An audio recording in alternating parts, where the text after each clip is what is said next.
Let's head now to our phone lines. We have Johnny from Tuscaloosa. Johnny, we're so glad that you're joining us tonight. If you will, go right ahead with your question. Yeah, I was calling. I heard Attorney Jasmine, and she was explaining the difference between your LLC and your personal name, and LLC and your company name. I had started a business, and the name is JBBJ LLC. So if something goes wrong, would they sue that company name, or would they sue my personal account? So yes, if you have an LLC and it is registered with the state of Alabama, if something were to happen, then yes, they would sue the LLC because you have it registered, it's up to date, and everything has been paid for. Your annual fees, your annual report has been submitted to the Secretary of State and the state of Alabama. Then yes, your personal assets would be protected, and they would come after the business, so your business assets would be exposed. But I'll say this, and I'm sure you've seen this before. There are times when there is what is commonly referred to as commingling of funds.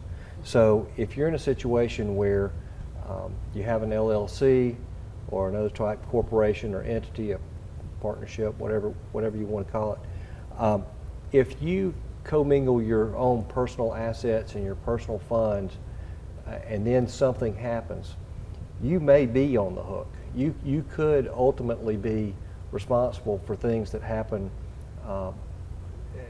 while under the guise of that LLC. But if your banking accounts are so closely tied together, if there's a lot of things going on that are really, it's you and not really the company, you could open yourself up to personal responsibility. Would you agree with that, Jasmine? Exactly, that's exactly right. The legal term for that is piercing the corporate veil, and so that means that you are commingling your personal funds and your business funds together, and the person can say like, well, we actually can't tell which is which. We can't tell whether this is business money or personal money. So if you are putting everything into one account, I would suggest not to. Make sure you have an EIN, and that's like, it's employer identification number. And so it's kind of like your social security number for your business.